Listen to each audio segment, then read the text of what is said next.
college athletes will no longer need permission from their coach or school to transfer and receive financial aid from another school.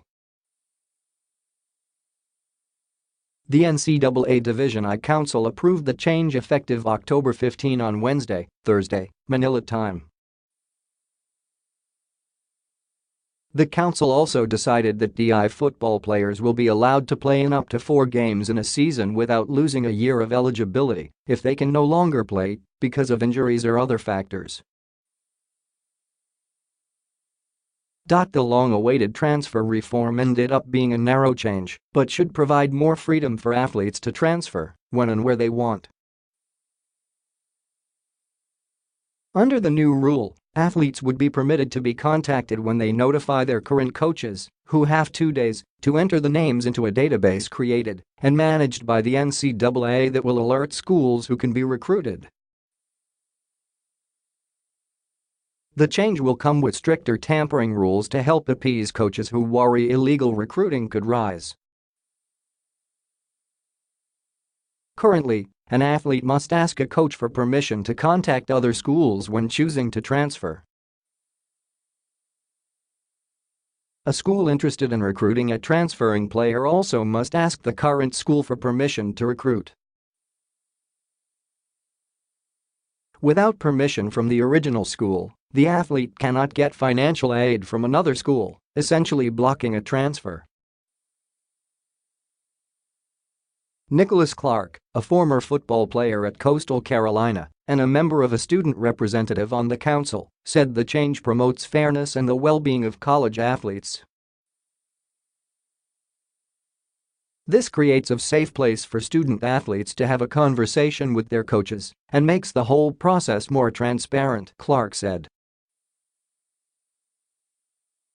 Standoffs between athletes and coaches over transfers have often led to embarrassing results for schools standing in the way of players who want to leave.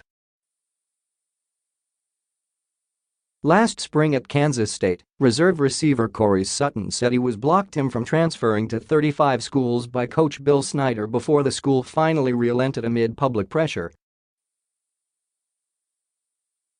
Even with the new rule, conferences could still restrict athletes from transferring within the league. The NCAA Transfer Working Group, led by South Dakota State Athletic Director Justin Sell, has been working on reform since last year. The group quickly found support for switching from a permission model to notification, while also codifying rules against impermissible recruiting of athletes under scholarship.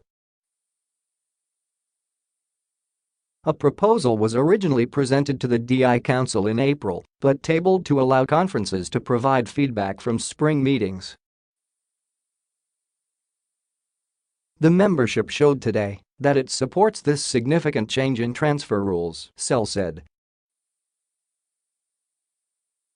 "I'm proud of the effort the Transfer Working Group put forth to make this happen for student athletes, coaches, and schools."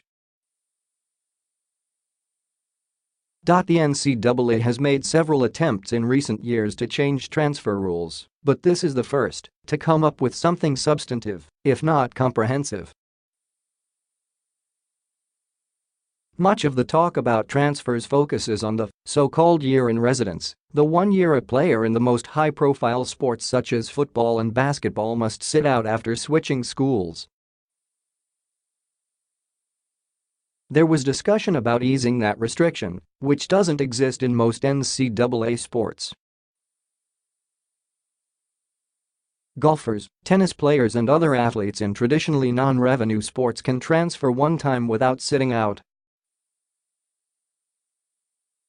There was never serious consideration to lifting the year in residence altogether, but tying unrestricted transfer to an athlete's grade point average was considered. That idea has fallen off the table amid concerns about creating an inequitable system that could face legal challenges. The NCAA said legislation that governs when a Power 5 school can reduce or cancel financial aid for an athlete may be looked at next week. Currently, a student's notification of intent to transfer at the end of a term is not a listed reason a school can use to cancel aid. The so-called autonomy conferences will consider two different proposals to allow schools to cancel the aid. The transfer working group initially was looking at uniform rules across all sports.